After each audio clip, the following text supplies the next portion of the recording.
As a senior research strategist at ADAPT, I work with Matt and Jim to create our research agendas, themes, and the overall product. I also am a specialist in tracking data and analytics and cybersecurity. So 10 years ago, when I started tracking the emergence of data, big data, the technologies, and the words we hear today, volume, variety, veracity, I wrote my first description of what a chief data officer's job role will be. And I am so proud today and so happy that I'm standing in front of 150 chief data officers today. And in the last 1 year, I have spoken and workshopped with more than 100 chief data officers. So in the next 25 to 30 minutes, I want to talk about a few things in terms of from concepts, strategy to execution. But before that, I want to share what we found out at ADAPT from our conversations with these chief data officers as to what is happening in the state of data within Australia. So what we found out was there is intent. They have a data strategy. Most people have a data strategy, some sort of data strategy. And then everybody has an executive buy-in. Everybody has budget. Data forms part of top IT projects and digital projects. But here is where the challenges lay in terms of why are we still struggling. I'll start off with what we call at ADAPT the CAD model, the classic data journey that everybody talks about. So of executives and functional leaders mostly talk about how much data do we have within the organization that is usable? Where is it coming from? What touch points are we talking about, online, offline, the format, structured, unstructured, video, text. And then we look at, okay, how do we ingest and integrate this data? And we have the questions around, all right, what kind of technology do we need? Do we need a warehouse? Do we need an autonomous database system? Do we need an enterprise data platform? Do we need a cloud-based warehouse or data lake? And how do we apply compliance, security, governance, and ever-changing privacy policies within this ecosystem? And then we come on to, all right, we'll analyze this data finally in terms of having either a single pane of glass view, which we all know is pretty unachievable or too much to think about to start off with. And we think about, all right, what kind of dashboards? Who are the users? How much access do they need? And what are they going to do with this information? What decisions are they making? And this is where most of the executives did not have the vision or the clarity. Not the vision, I would say, the clarity or transparency, because most of the executives would say, we have laid the foundation, but we don't know how people are using data within the organization. And in some cases, they're not even using the data because they don't have time or they don't have the awareness, they did not get the training. And then we spoke to some of the leaders who've done it very successfully. What did they do? They flipped this. They went on to business decisions that their organizations were struggling to deal with. Where was the accuracy lacking? Where did they need to make faster decisions and more effective decisions? What were the biggest process challenges that they were struggling with that could be solved with data? And then they thought about, all right, what type of users are these? Are they functional leadership, executive level who do not have the time for training? Or is this regular everyday employees who might be open to training? Do we need champions? And based on that, they spent more effort and focus on the culture and processes, governance. And then rest of the things automatically came up. The decisions were easier to make on these two other areas. It wasn't easy, but it was easier. It was still complex, but the number of errors or scope creep was less because they were no more worrying about the fact that we can't attach the business outcome with our investment. We need to build a brand new business case. We need to wait for the approval. They went on from the business outcome, and then they reverse engineered the entire process. And now we are going to talk to one of those leaders who has spent 30 years in education sector within government and non-government sectors. And as much as he's passionate about education, he's also passionate about studying. He's a Fulbright scholar. And last year, he got his PhD in education. And his thesis was around transforming education through data and analysis. Dr. Raju Varanasi, Director of Data Intelligence and CIO at Catholic Education School, Parramatta. It's my utmost honor to welcome you on stage. And while we are at it, here are the big decisions that Raju and I have also spoken about in terms of what the biggest decisions that can be made by executives. Raju, please take a seat. And these are the areas which I've also spoken with other leaders who've focused on the decisions to make their business use case, the first use case and the continuing use case. All right. Raju, how are you feeling today? Good, thank you.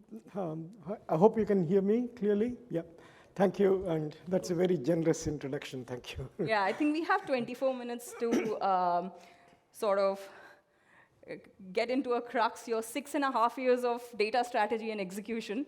So let me begin with what compelled you to start off with the data strategy, and how did you go on picking your biggest battles, so to speak?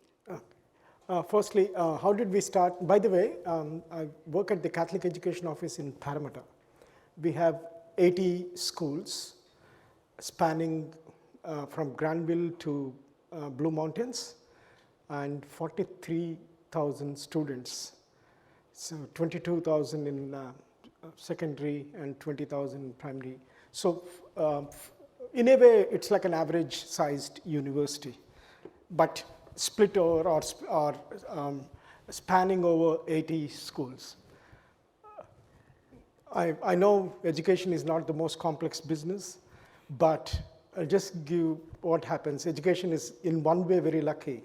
How many industries can boast of 13 years of continuous data almost by a natural mechanism? I know various service industries, utilities, banking, insurance, they do for many years. But in our case, you start in kindergarten, finish in year 12, roughly 50–60% of those are actually doing the entire 13-year journey with us, with any school system for that matter.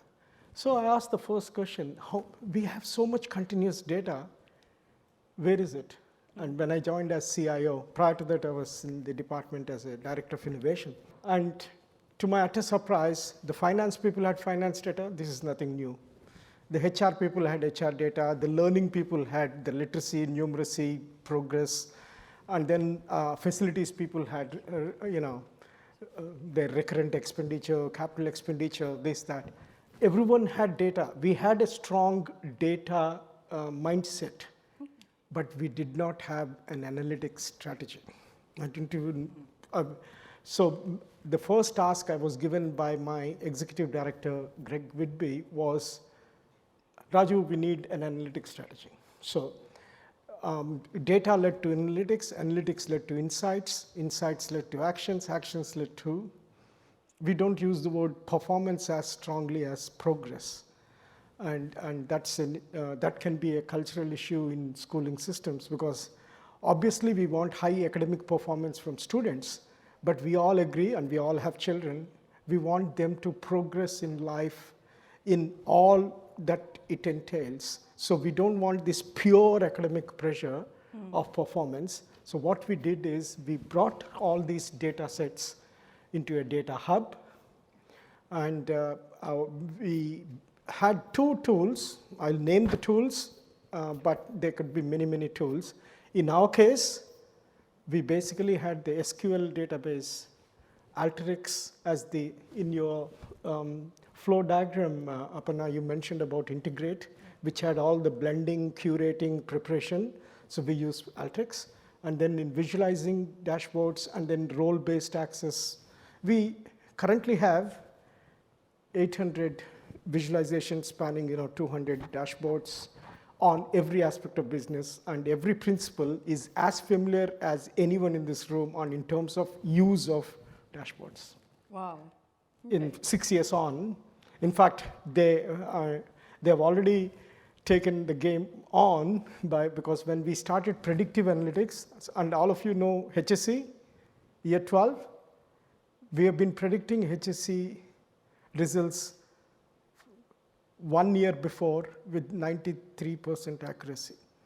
Wow, You know why? Sensitive information in this audience. Anyone's If your children are in Western Sydney Parramatta Diocese, your schools would know because we have already given the 2023 ones, and in fact we are on the verge of developing an app which the students can self-serve in what-if scenarios.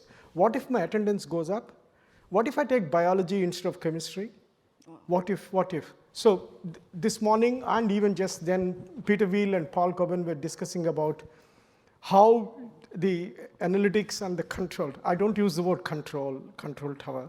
I don't mind a helicopter view of schooling and learning. So what we actually are now doing is, why are we predicting? Not to prove ourselves accurate. We are predicting because we can, if there is 2 years in every child's life that you can use to support them to achieve what they want, why do you want to do postmortem? Why don't you actually turn it on and say, at the end of year 10, you've been with us, your literacy scores are like this, reading scores are like this, your attendance is this, we know that you've been in Australia for this many years, and we also know some of the indicators like behaviors and whatever. So we have 41 variables we have used, and it so happened that the machine learning models identified 26 to be more influencing. The other 15 were not, as you all know. Machine learning models will tell you the associations. And if your attendance is good, literacy is good, and you take modern history, you go there. If your attendance is okay, but your numeracy is low, and you go into physics, well, there's a bit of trouble there. Because numeracy kicks into physics more prominently than if you do modern history. And that's nothing. So if you take all those combinations thereof, the machine has learned all this. And it also learned, if you do modern history in this school, compared to that school, you're going to score high. Because we had 10 years of continuous HSC data that we have used it. So to give a bit of a longish answer I've given you, the analytics strategy is now embedded into machine learning, AI. In a way, the school system is moving into a proactive, predictive mode. For a long time, school systems have been reactive, post-mortem oriented, and then the media takes over and say, this is the lead list, James Roos has come here and so on. It has place for that, but forget the schools. I'm talking about students as individuals who are going to be in this wide world of industry and society with a certain mix of skills, how best we can support them. And the principals in our system, at least, and the teachers are saying, give me the predictive, Raju, that I can actually use to say, hey, you're going to go miss band 6, which is the highest band, by 3 marks or 5 marks at this rate.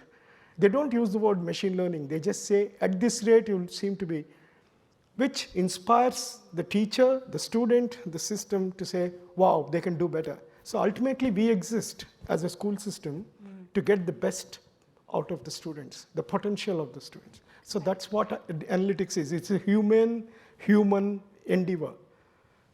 All that happens backstage, storing the data, curating the data, blending the data, engineering the data, all that is a technical function, but the technical function has meaning only because of the human angle to this. Has it always been like this? I mean, education system has worked in a certain way, as you mentioned, in a reactive way. Were the principles always this open, or did it happen over the last 6.5 years? And how did you change that? I had your second part of the question, I had my moments with the hierarchy, with the system. When I first used the word predictive and the word machine learning, I was almost not invited into the meetings because they said, we are the teachers, we are the principals, we are working so hard. You sit in that office there, you haven't entered the classrooms, you haven't been to half the schools. you don't know the students, and here you are saying, hey Joe, you're going to get biology 83 and ancient history 75, and they found it a little bit jarring, but just 3-4 months of discussion has opened up. Now, they are coming to me with more what we call feature engineering. Raju, can you just check if when we capture year 11 and year 12, whether they had part-time job, so that we can actually see whether the part-time job is influencing positively or negatively, whatever. So here comes that's why I respect the end user. The end user is actually now coming with features that I can't get robust data on. You all know that HSC papers are corrected by the guru teachers who are called markers. So your school might have a very well-known mathematics marker, your school might be in the biology marker, but not all teachers are given the license to mark HSC. But if you have HSC markers in your school, you do well in HSC, because the marker tells, for this question you got to write this precisely, for this you have to introduce this way. This is all, you might say, you're mastering the exam. I'm not going to talk just on HSC. I'll talk on something else which is very close to many of you, because customer retention. We have exits from schools because of parents moving houses, selling and moving houses, or going interstate and so on. But we also have exits due to fee difficulties, particularly in COVID. We had 2,500 applications from parents asking for fee exemption or fee delay because of COVID. Because mom and dad work in a bakery, it's their own bakery is shut for 2 years. The human side told us that we should actually use some of these. The data is there with us. So we started using the data to actually proactively, because Paul Cubbon just said, before you want performance, you got to have ability. Understand whether the ability precedes performance. So you can't get performance by just looking at performance. As they say, if you keep weighing the pig is not going to get fatter, because you got to do something else in the nutrition to get to the, so which means you got to work on the abilities, whether it's student abilities, teacher abilities, school abilities, whatever those abilities that are preceding to that performance. And this has become a preceding one, and that we worked on. And hopefully, it's 6 years is in a way a long time, but if you take 80 schools spanning 5,000 staff, we are getting quite mature in use of data, which is insights. And now principals are taking more informed.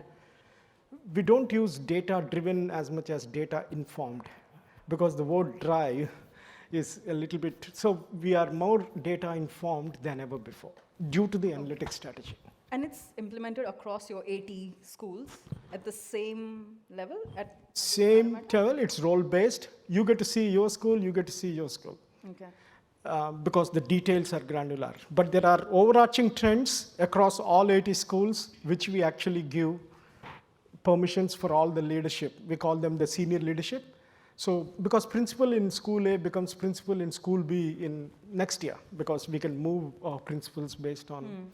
So what we are trying to do, forget education, forget principals, forget the titles and the roles.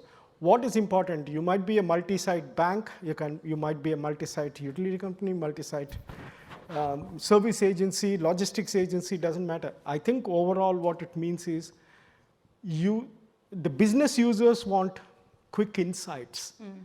We somehow, and this is just my personal opinion, we keep using, are they using data? Suppose you use, in our case, if I go and say, teachers, you got to use data, I'm going to get very strong stares. You know why? Teachers, 95% of the time they are in front of, that's their job. They are in the classrooms with the school, whether it's Zoom rooms or team rooms or classrooms in person.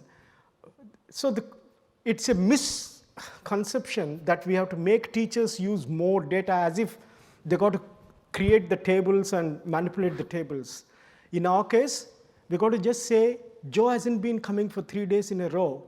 Has someone checked with Joe's parents? That is the insight the teacher is worried about, because little Joe has missed some classes. So in a way, some of our language is our own worst enemy. When we actually go into the big bad world of executing insights to make a difference in performance. In our case, this is just my personal feeling. And now I asked my entire team to not say data used by teachers. You just say, have we actually given them due insights in due time, whether it is attendance or performance or progress or behavior or some other factor.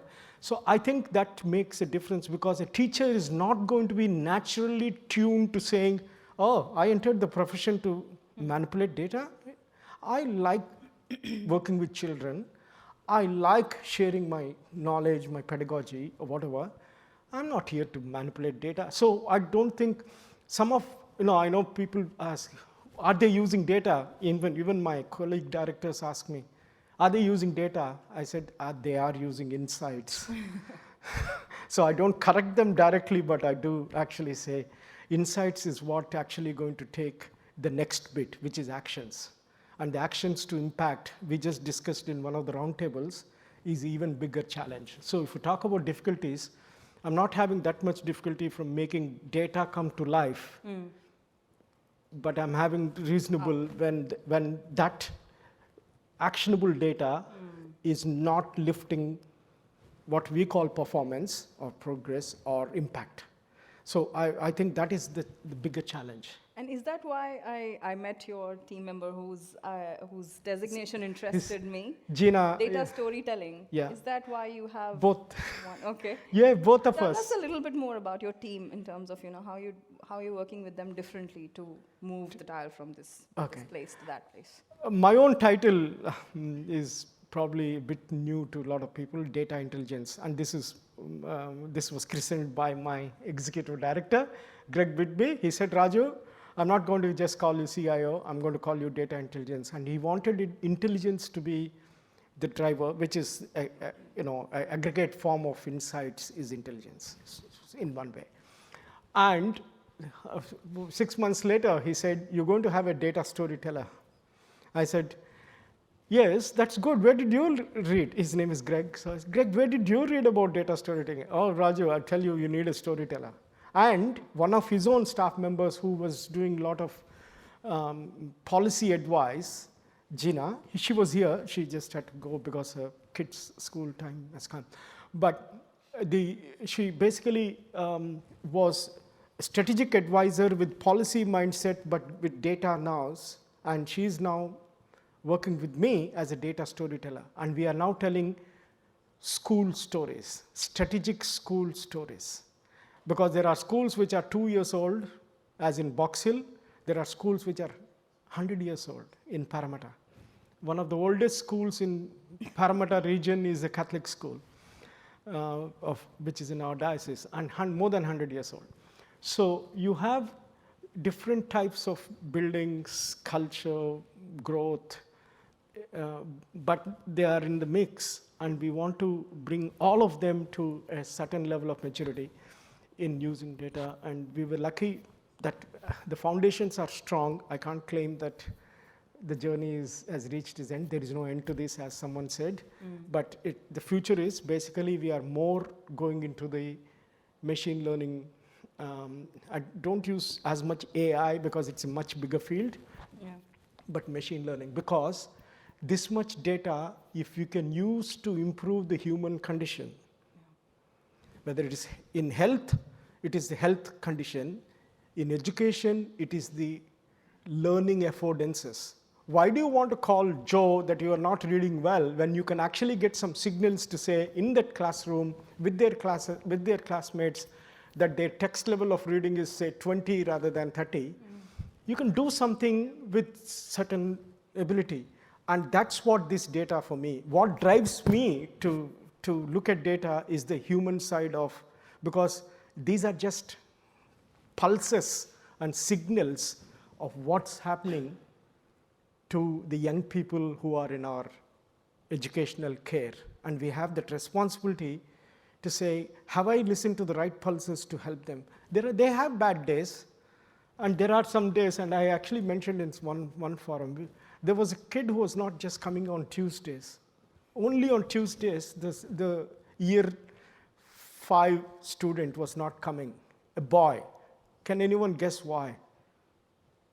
The pattern is not coming on Tuesdays only. Otherwise, attendance is very good.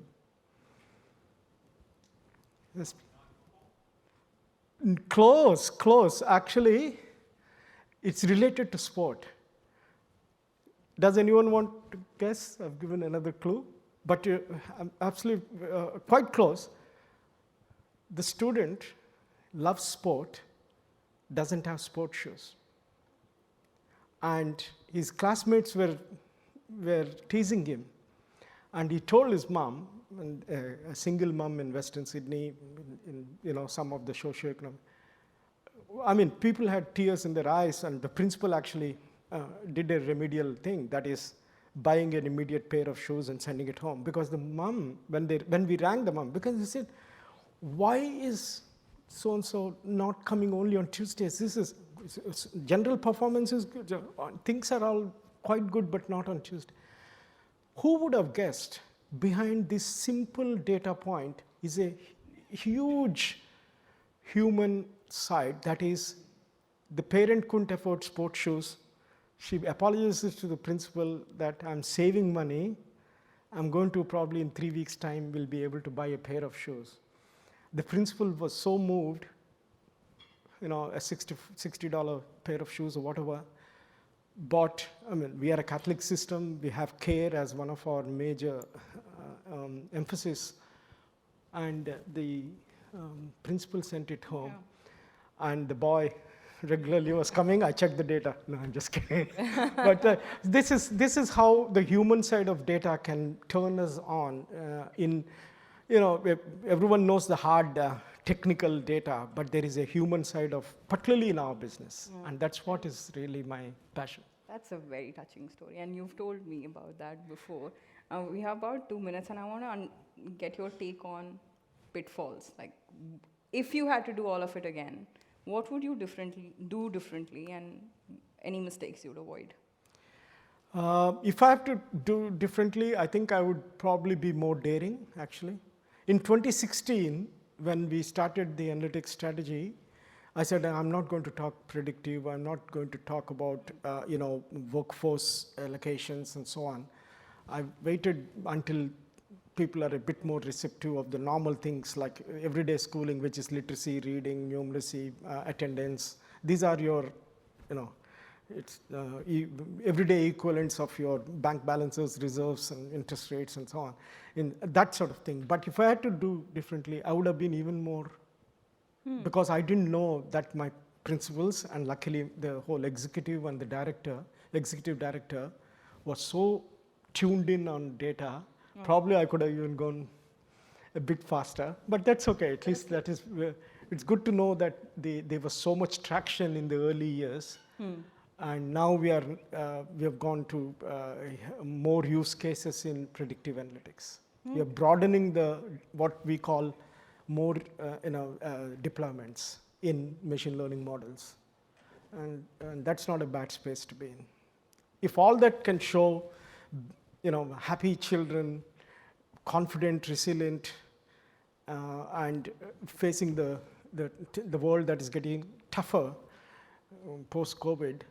That's what our aim is. And our bishop and our executive director and the executive in general are keen that we are actually sending out or nurturing, so to speak, well-developed young people into the system. Oh, that's great.